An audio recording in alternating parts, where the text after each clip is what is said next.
All right. Well, welcome everybody. Want to thank everybody for coming to the final WISM talk of the semester.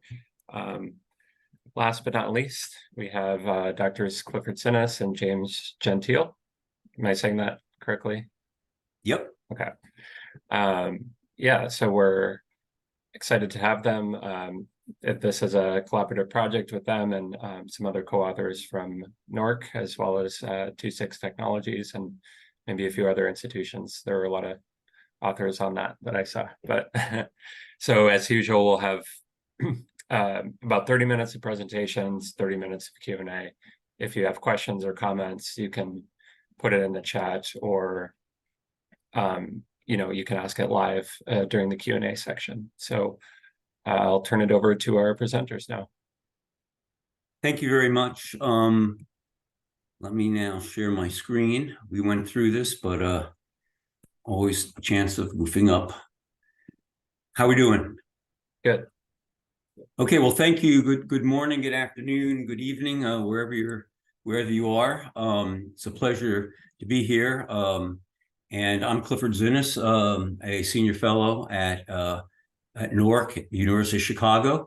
And this is work that we've done.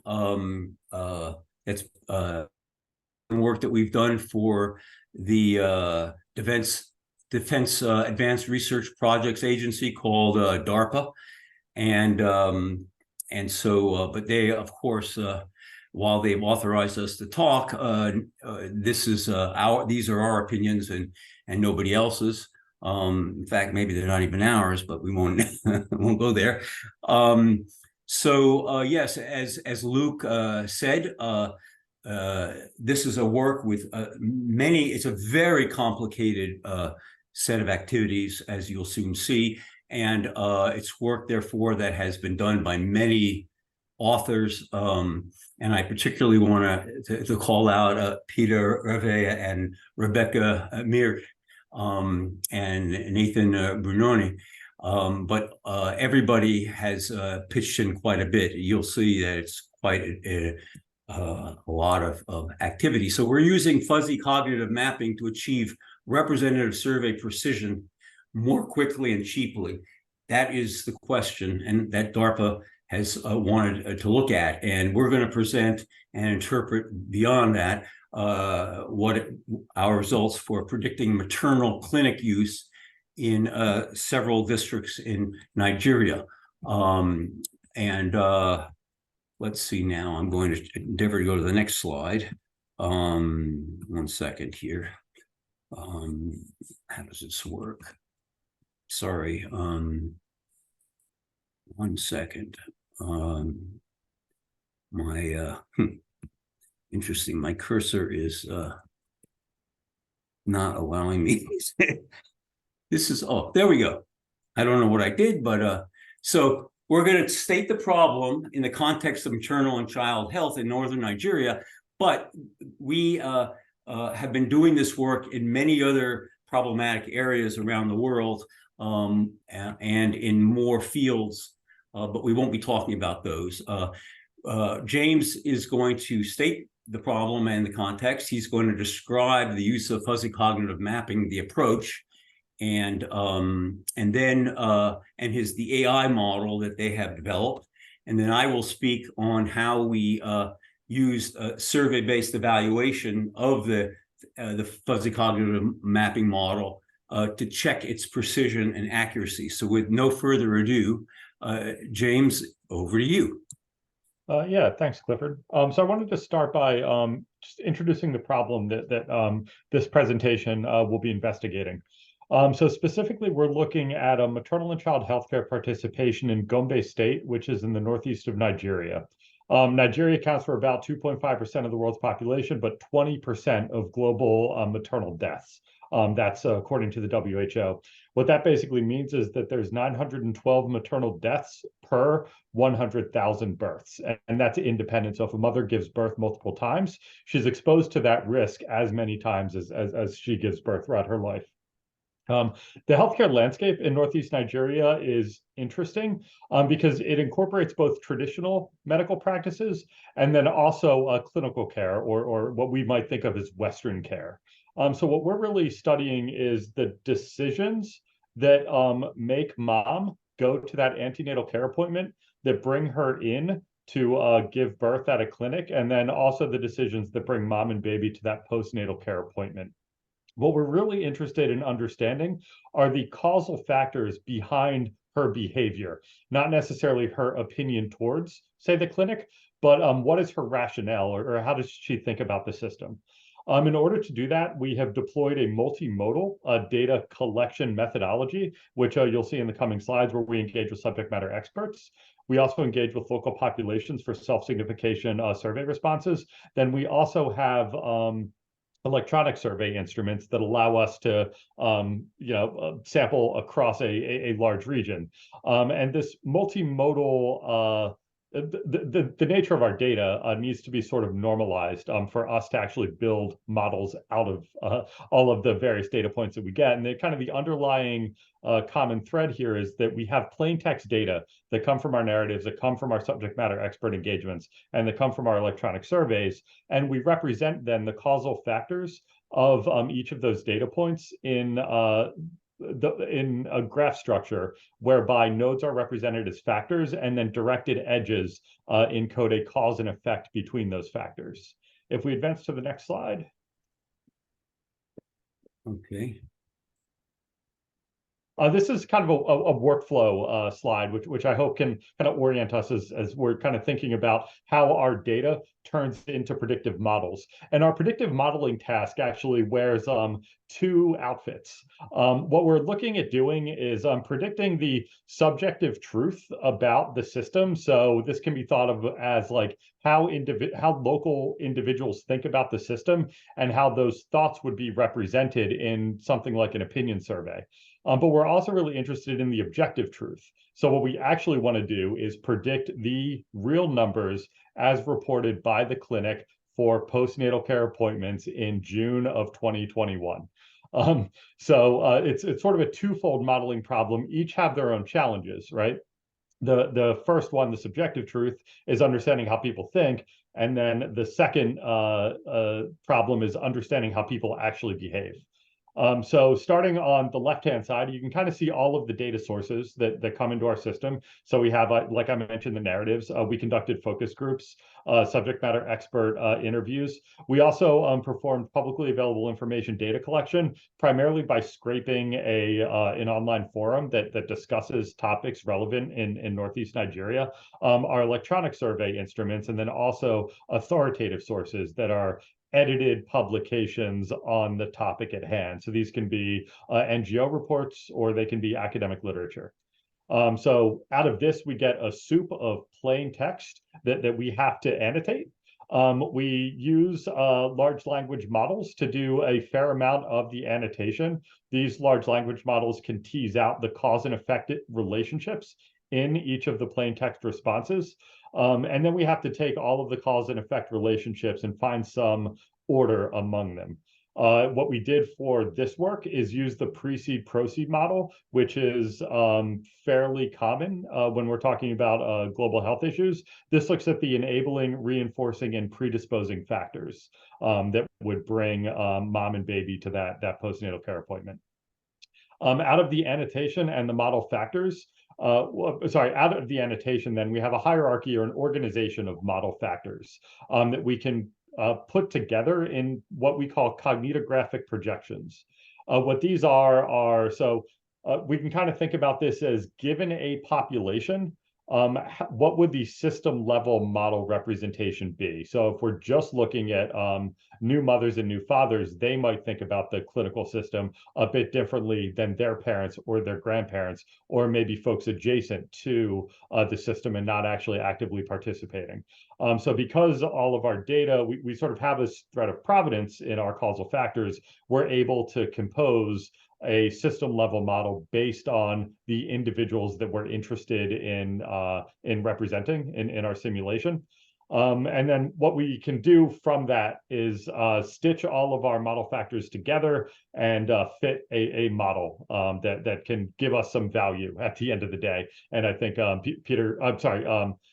Clifford will kind of show how our at least subjective predictions actually do align fairly well with the state-of-the-art survey catchments that Clifford had done.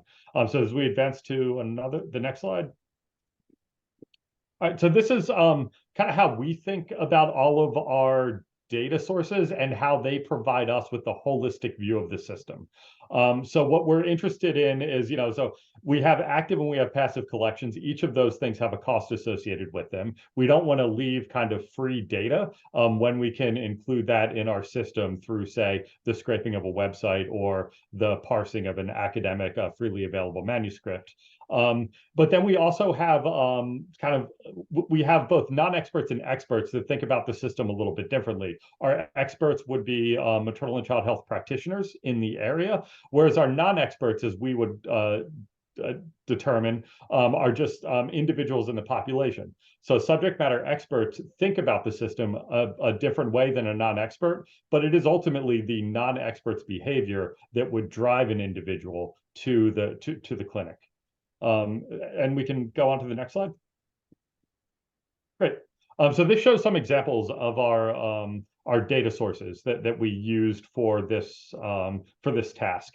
So I mentioned that we conducted focus groups in Gombe State in Nigeria, and we asked the focus groups to build a graph that represents causal factors of the system. And we can see one of the products of that focus group on the bottom left of the screen, where we can see that cost of living was mentioned as a factor that would impact the utilization of maternal and child healthcare resources. We also see some topics about agency, both the mom and the dad's agency or their decision-making power do, of course, have an effect on utilization. And then also some aspects of, I think, just overall wellness and predisposing factors that might have actually fallen off the slide. So I won't kind of call those out explicitly. In the center here, we see an FCM relationship that comes out of a conversation from one of our subject matter experts, where it's deemed that the presence of female healthcare workers does indeed promote utilization of resources. And this is likely due to cultural and regional modesty practices within the area, where a female practitioner, because of the nature of the healthcare provided, is definitely preferred. And also the attitude of the healthcare worker also does seem to promote the utilization of resources. And then on the bottom right here, we actually see the plain text from one of our narrative completions, and then how we parse that plain text and represent it as a set of cause and effect relationships of model factors. So here we're providing a respondent respondents are asked to kind of finish the story. So we say that there's a healthcare worker is talking to women about why women don't utilize resources, and then we see the respondents' rationale as to why individuals would not be coming in for a clinic. And they say that the respondent mentions that, well, the husband's decision-making power has an effect. There may not be qualified healthcare workers, and then this is explicit from this narrative collection, but also the laziness of the mother is considered to impact the utilization of resources. So in each of these instances, we do have nodes and directed relationships and edges, and there's also a valence associated with that relationship. Does it promote utilization or does it inhibit utilization? And we can advance to the next slide. So with all of those causal relationships, and I mentioned the schema of the precede-proceed factors, we're able to sort of roll up the system and look at a system-level model that that effectively is a bucket of causal edges that we can then perform Monte Carlo simulation on and draw samples of a population, run some forward simulations, and determine, given a perturbation, so given like maybe a change in an independent variable, what would the expected change in the output or utilization actually be? So what the task that we were challenged with and that Clifford is going to talk about in the coming slides, is we were asked to interrogate our model the same way that NORC interrogated the population under a set of hypothetical scenarios where either transportation or cost or clinic care was all adjusted. And we asked, the model outputted the expected responses that we would see in the population. And with that, I can hand it over to Clifford. Thank you very much, James. So the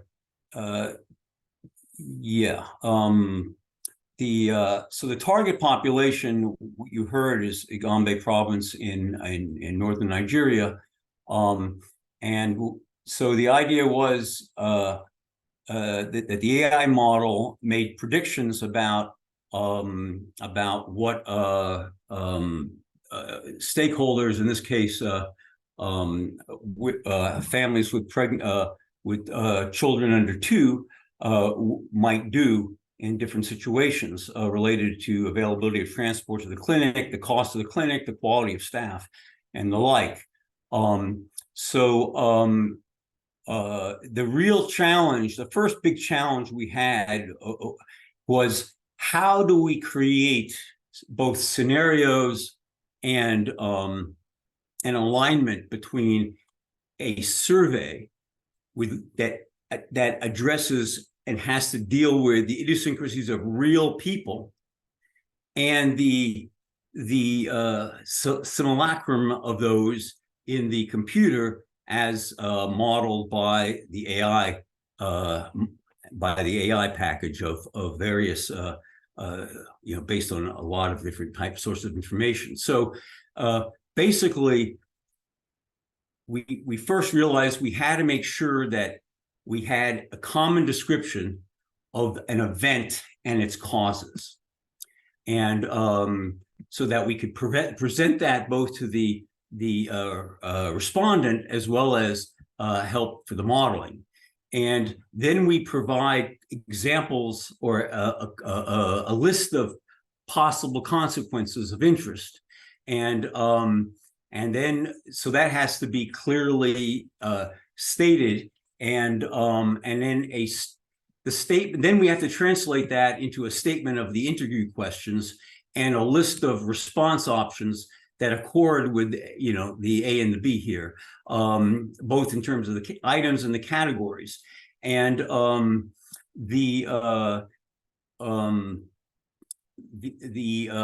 response options were in the form of a Likert scale and scenarios. And I do think, maybe James, if you agree, I'm going to just quickly show one scenario. I think it might. So here's just randomly the first one. The clinic staffing is improved so that all healthcare facilities are to be fully staffed and able to provide delivery services 24 hours a day, 7 days a week, and antenatal and postnatal care in the mornings and the afternoons. How would this affect whether and how frequently either if the woman answer, or the wives of men in the male case, would give birth in the healthcare facility versus at home? Okay, so you can see now, you can see the Likert scale. Much more likely, a little more likely, it wouldn't have any effect, etc. So this is what the AI model had to predict which of these 5 options was most, the ranking, the valence, in other words, the strength, the direction of this effect. Okay, so let me now go back to where we were here. So what we did is, and I won't go through how you run a survey, but suffice it to say that these are very difficult areas to work in. And moreover, we couldn't simply send an enumerator out and say, knock on doors, because that would take a lot of time, since we're only interested in families with parents under 2 years old. So we had to first do a listing to find the sitting parent population, and then we did a multi-stage 3-stratum survey collecting 1,700 households. And so what I'm going to show you is there are many ways to evaluate the AI model. I think the audience here should ask themselves what would be most important for them to know about the AI model's performance if you were going to decide whether to use it, all else held equal. And so what we do have are, we looked at the distributions of those Likert responses. We looked at the medians and the modes and the confidence intervals related to them. And the other thing I want to point out is that in addition to the complicated, University of Chicago, NORC has an institutional review board that's extremely active and demanding, rightly so, since we have to depend on our ethical reputation. But in addition to that, we had to deal with various local IRBs, in this case, the National Health Research Ethics Committee in Nigeria. And then after that, we had to deal with the U.S. Department of Defense's Human Resource Protection Office. And, that may sound like, okay, well, that's the way it is, but timing is extremely important here. And, the Department of Defense could take months to respond. So getting anything approved through this difficult process really was very, very difficult. And beyond that, 2.6 also had to separately go through its process of this review. So there's a lot of work here, even before the boots hit the ground. So here is an example of some of the comparative results. So the red, so you have 1 to 5, from the much more likely to 5 being the least, much less likely, and the red being the survey and the green being the AI model's predictions. And we'll go through this a little more carefully in a moment, but what we should see, and one thing I should say is, well, when I talk about statistical significance, I'm only talking about the bottom case here of all, because we dimensioned the size of the survey. We did the power calculation such that we would achieve precision goals only on the full sample. We actually went to the survey was actually conducted in 3 districts, but the AI model is only computed for 2, Kwame and Akko. Akko being urban and Kwame being mostly rural. And so the results here for all are based on, in fact, our full sample, and that's what we were able to generate confidence intervals for. So we can see just very quickly, it looks like the transport scenario, the model did very well. I mean, I was blown away, to be honest with you, how well the red and green lines accorded. And, in many cases, they were within, in the bottom graphs, we can see that they were within the 95% confidence. But it was quite interesting. And also the rank, in many cases, most cases, both the model, AI model often got within 1, in fact, always got within 1 Likert value of what the mode of the survey itself. Yeah, so let me go on. I think that's about, we can see that, again that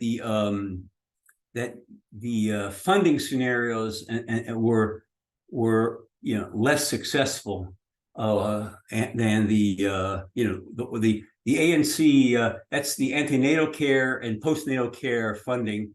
If there was more funding, if they were given the James, am I right? The funding was if they were paid to transport. No, what was the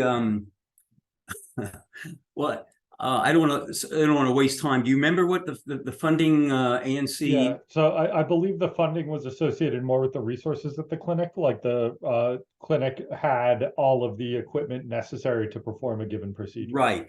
And the reason that's important is that there's so many strikes in Nigeria that frequently it's just, you would show up at the clinic and there were no doctors there. So it was very important in the scenario to create a clear view of what the service was that the user would receive. And then the last column has to do with delivery. So it's the same sort of thing, but with the quality of delivery services. Okay. So 4 tests, well, many tests, but the 4 tests I want to talk about are that we applied to comparing the survey to the AI model.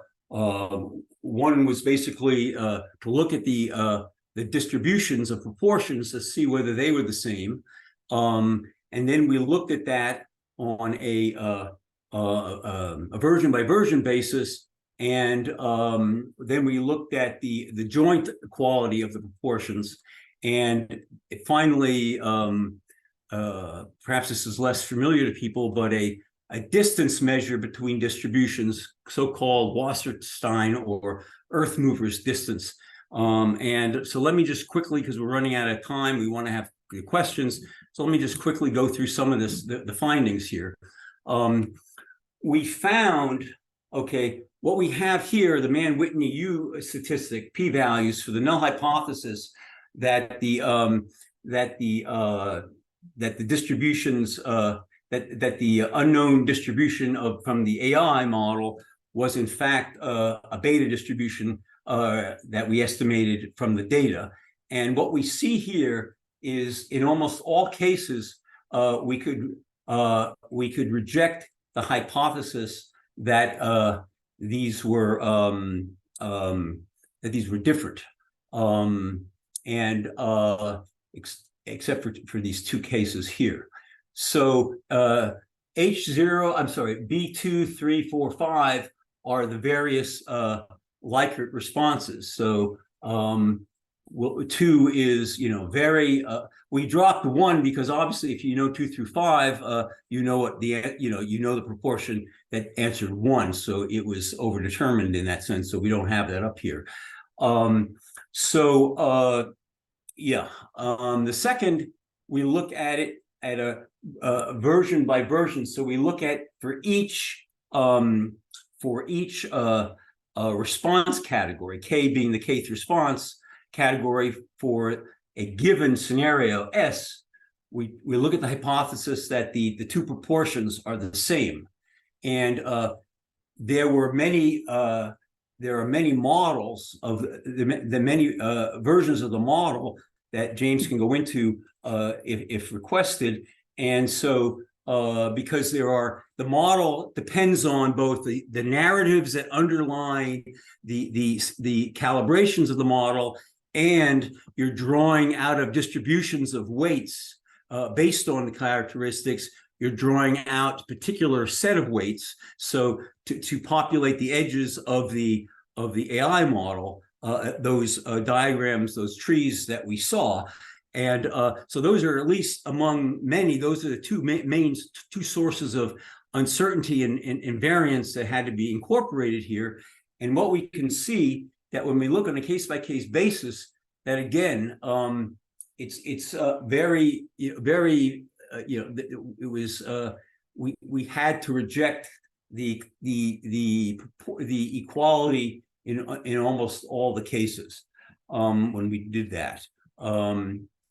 Here we look also at this is looking at for these scenarios again. We look at now it's a joint hypothesis where we have the likelihood ratio test that's based on instead of looking at each of the proportions separately, we have a vector of the 5 proportions, pi 1, 2, 3, 4, and 5 for a given a model. And we see again here that for the most part, we were not able to. We were mostly able to reject these results. So, and then on the distance is a relative.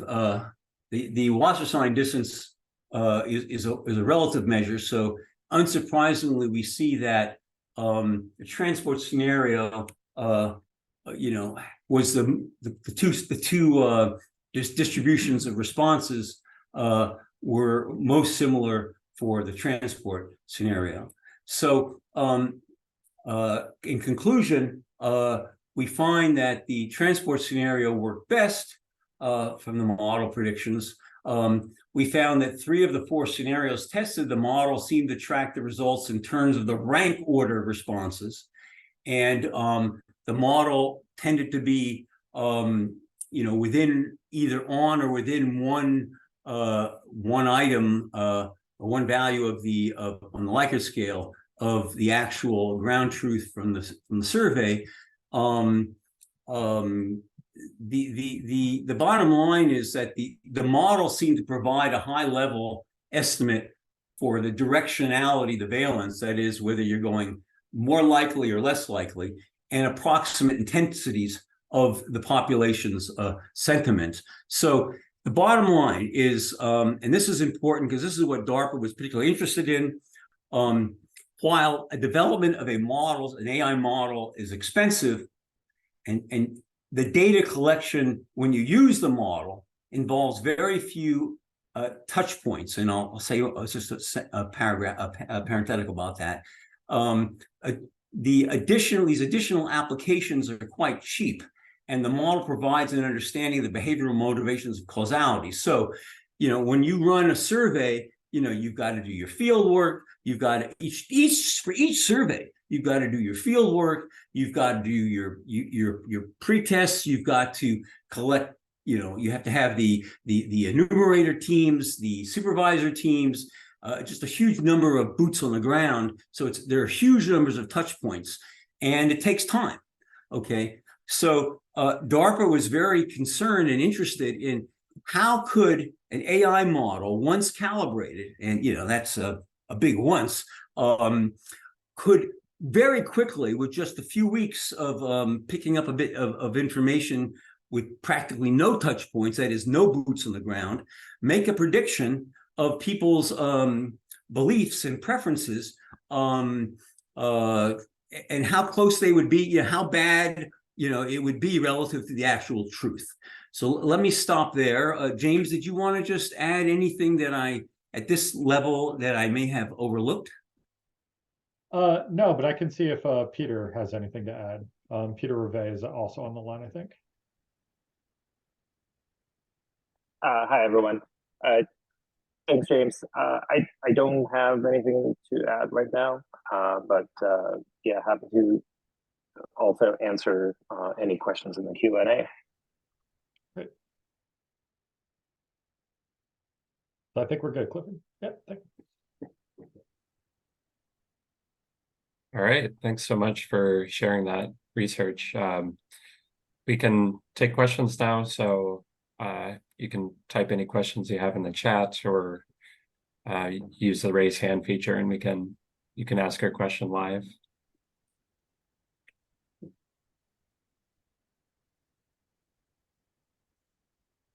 Well, either it was completely clear or completely obscure, and nobody could even ask a question. I can ask a question if nobody else will. Sure. I'd like to know from the audience if they were DARPA, what would they want to know about the performance of a model with respect to its ability to predict the relative proportions of the Likert responses?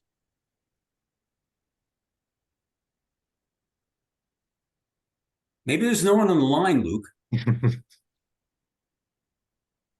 I was wondering about while I think about that. Like, so kind of a broad philosophical theory question. So you're interested in predicting, like, or understanding like what drives this decision. And then the benchmark is the survey responses, but we know that survey responses are not always reflective of actual behavior. So what was the thinking in like using surveys as, you know, the goal or the target, and was that driven by you, or like what would happen if we looked at expert ratings or something like that as a benchmark? That's a good question. The answer, and I'm sure James has something to say about this, would be that DARPA actually set up two comparisons. One was to have the survey and the AI model predict a third-party published indicator of what's going on. So, for example, the Ministry of Health would publish the number of deliveries given at the clinics in the Gombe province. We're not reporting on those results today, but they also wanted to know about the beliefs. That now beliefs, look, it sounds like all we want to know is behaviors, but in fact, beliefs are what generates behaviors. And people, for example, we found that everybody would say, "Oh yeah, I will definitely, I'll definitely have I always had my babies at the clinic," when in fact the data suggests that mostly they didn't. So, or they will. I'm sorry, they will have it, and we find they don't. So there's a lot of some aspirations that aren't really met in reality. And so that's certainly a very interesting point. But at the same time, if you want to know, for example, if there's a tsunami hits the coast of Mozambique, and what is the local population of Cabo Delgado? What are they going to do? What do they think they would do in such a situation? Or if the health clinics in Gombe are populated with Ghanaian doctors, what would that do? So the idea is, if there's an exogenous event, DARPA would like to know quickly what the impact of people's beliefs of what they think they would do, recognizing that in actuality, maybe they wouldn't do that. James, would you like to say anything about that? Yeah, sure. So I think, getting back to the question, I think the question was like, what value is there in basically using survey data to predict survey data? Was that the gist of the question? Sure. Yeah. I mean, yeah. So I think from our standpoint, just kind of from 26's standpoint, who developed the model, one of the challenges was, we didn't just use survey data. We used data sources we used data from a bunch of sources. And it was finding the right balance of, I guess, how much do you weight the authoritative data sources, the subject matter experts, and the electronic instruments in order to predict those objective measures, like actual participation, but then also the subjective measures. So how an individual would respond when asked face to face. I guess also it's go ahead. Accounting for the biases in the instruments, both as they kind of enter our system and then as we're providing a prediction, basically. I think the other thing to say here, and this, I should have thought of this before, but you got to look at what DARPA's perspective. Okay, they historically would run a survey to find out what people were thinking about doing. Okay, and that was expensive, time-consuming, and if the situation on the ground were difficult enough, they wouldn't even be able to do a survey because it'd be too dangerous. Okay, so that's the counterfactual. It's not that the truth comes out of the survey, but that's what they would have otherwise used. And so they wanted to know, can we come close to what we otherwise would have used and do it more cheaply and quickly by building an AI model. So in this sense, the AI model is both the ground truth and the counterfactual, if you will. Does that help? Yeah, I mean, like, so I guess their ideal kind of study would be like if we could go out and pay for people to do this, what would the effect of that be? And then they're trying to simulate that with a AI sort of. I mean, if you're asking whether the AI model is actually more accurate than the survey, but you know, but it was different and more accurate, and if you're questioning the fact that the survey would be the ground truth, that's a you know, that we were able to answer that question, not for the scenarios. We were able to answer that question for the third-party indicators, the other comparative work that we're doing. I see that Oscar has a question. Oscar, go ahead.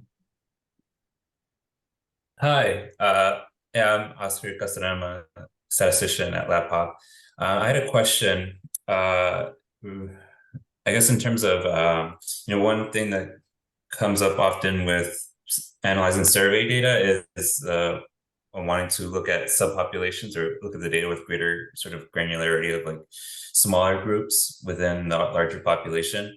And I'm just curious, like, how would the AI modeling approach kind of handle that sort of level, or is it able to go at that level of granularity, especially when you're thinking about like a lot of the difficulties and expensiveness of the survey, the regular survey approach is amplified when you're talking about subgroups because your sample sizes are going to get small and sometimes it's not feasible. So yeah, is the AI modeling approach, is there kind of some utility there for that level of analysis? James, do you want to go first? Yeah, I can kind of give an answer and then also hand it off to Peter to elaborate on anything as well. But because we keep a provenance of data as it sort of enters our system, so we know the individual and some attributes about the individual that provided the causal relationship.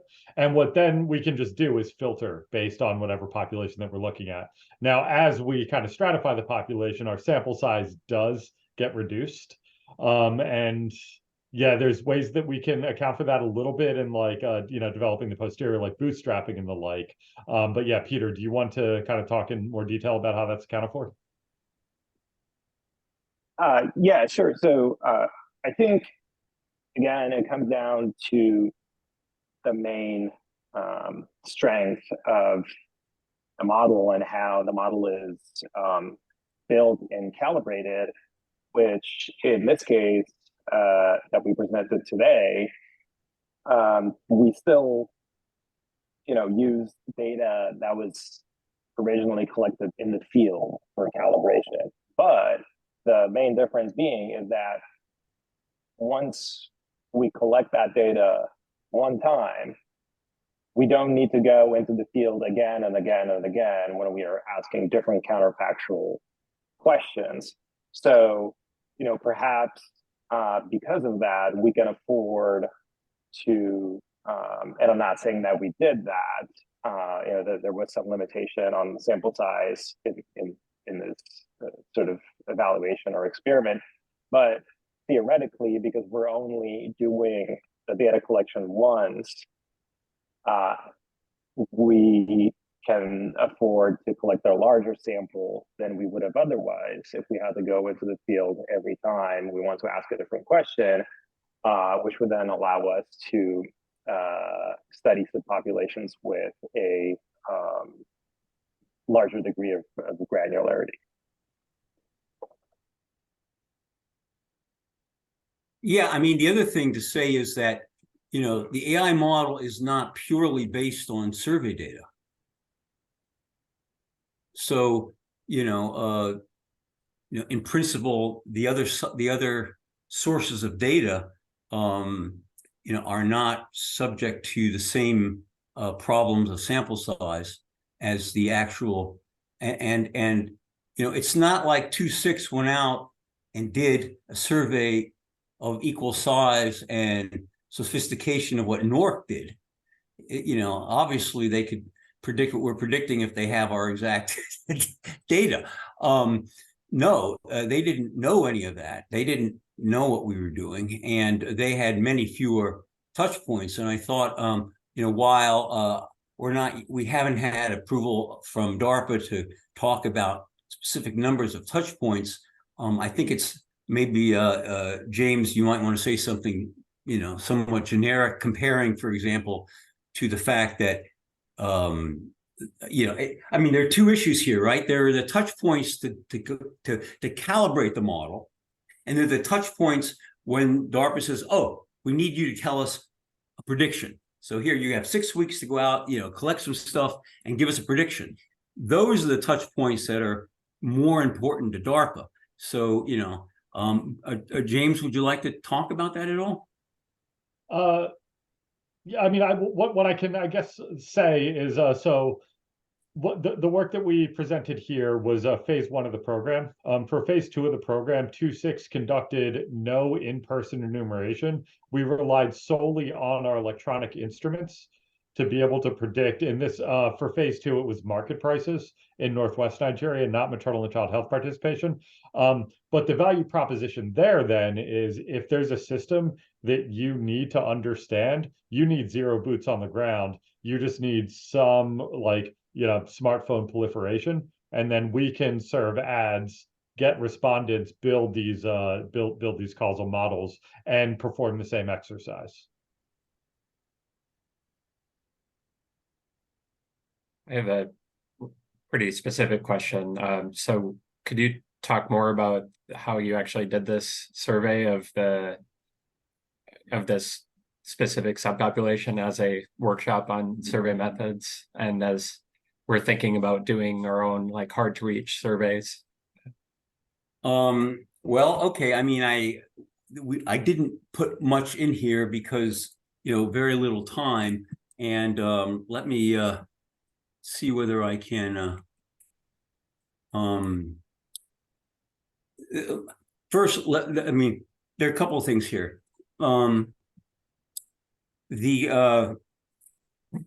NORC, we do hard to reach population surveys in our vulnerable populations group, and which I work on, and we tend to use various methods like response-driven sampling, generalized network scale-up methods, and also time location surveying, and we bring those together in certain ways. And if anyone interested, we have papers on just introducing and describing that. I encourage people to go to our website, for example, and look at the various studies that we do with hard to reach populations. And they're hard to reach either because they're scarce, as in this case, parents of children under 2 years old, but very often they're hard to reach because they don't want to be reached.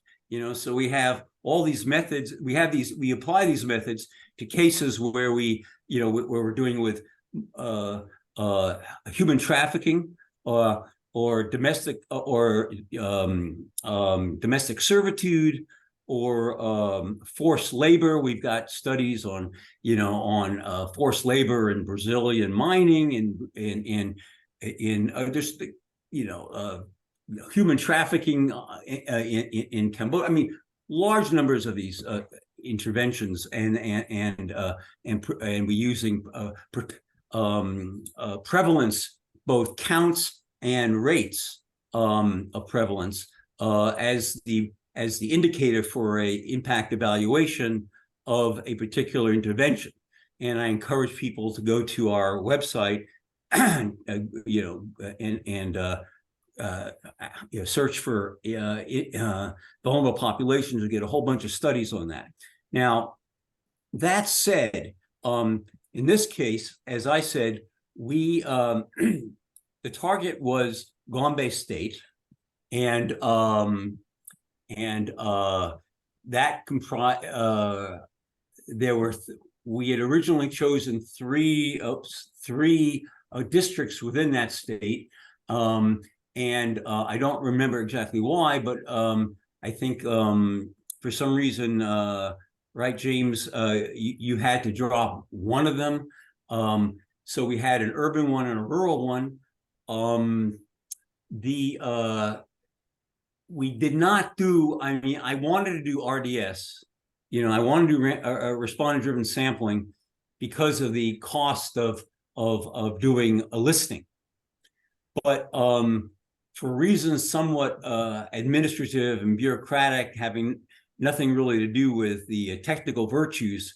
And by the way, as you all know, it also depends on the abilities of the local survey firms. We always contract. We have, you know, in each country, we have a bevy of different survey firms that we tend to use. And we also, for every survey, we send a team of expert trainers to train the local survey team of enumerators and supervisors on the instrument, on the proper survey methods, and to ensure. And then we have, of course, real-time data quality reviews as the data come in. I'm not sure, Luke, if I'm going in the right direction here. Please help me. But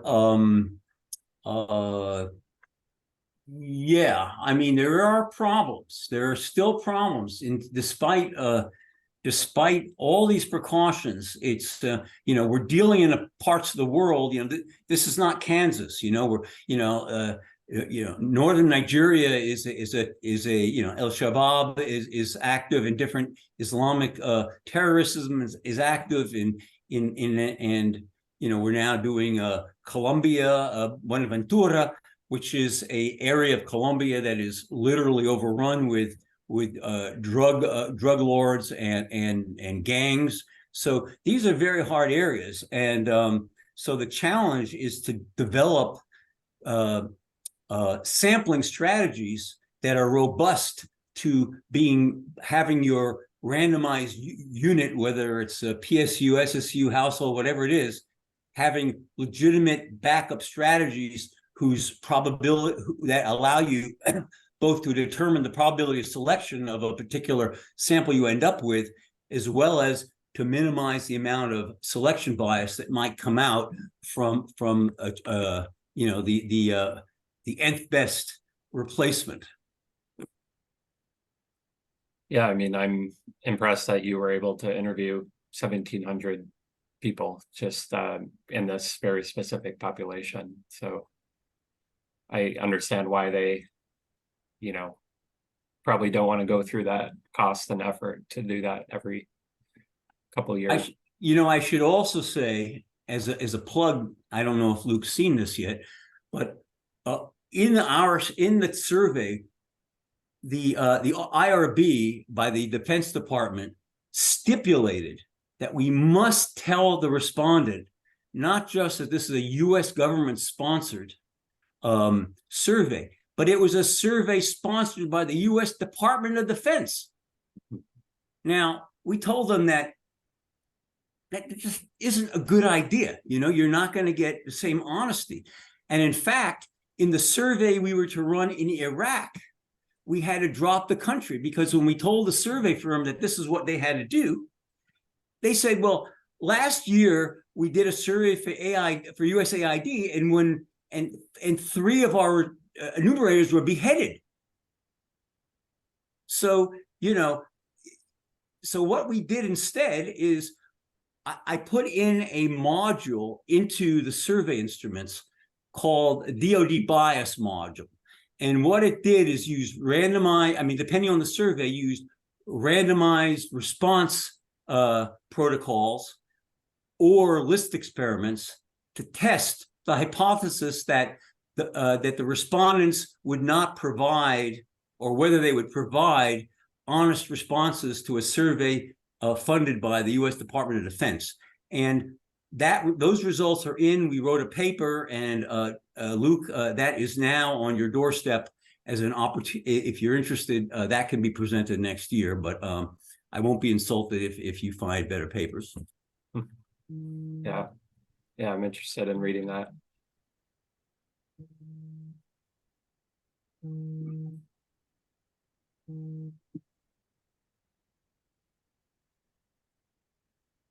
Just had one last, another like big picture question. So I was thinking about like your scenarios that you were looking at are all changes in the direction of making it easier to get or access or use the you know, the clinic.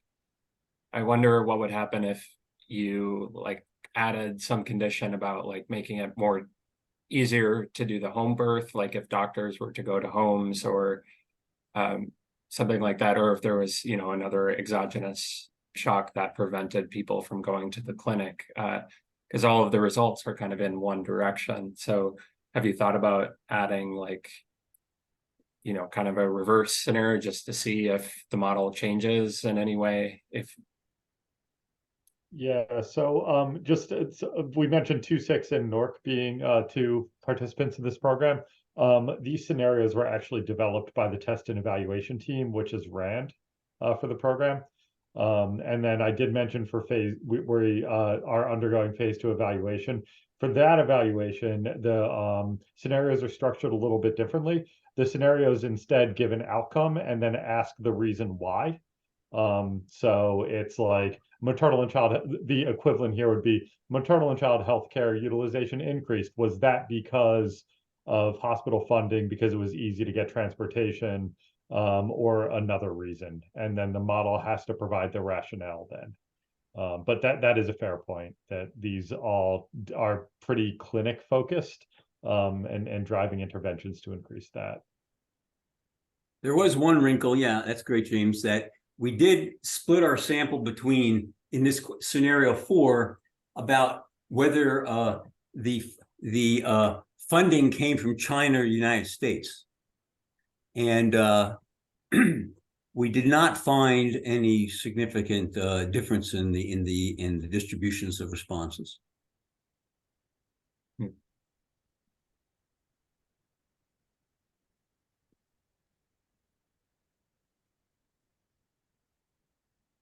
Okay, great. So we're at the hour. So I think we can wrap up there, but thanks so much, Cliff and James, for sharing this research. It's yeah, a lot to think about.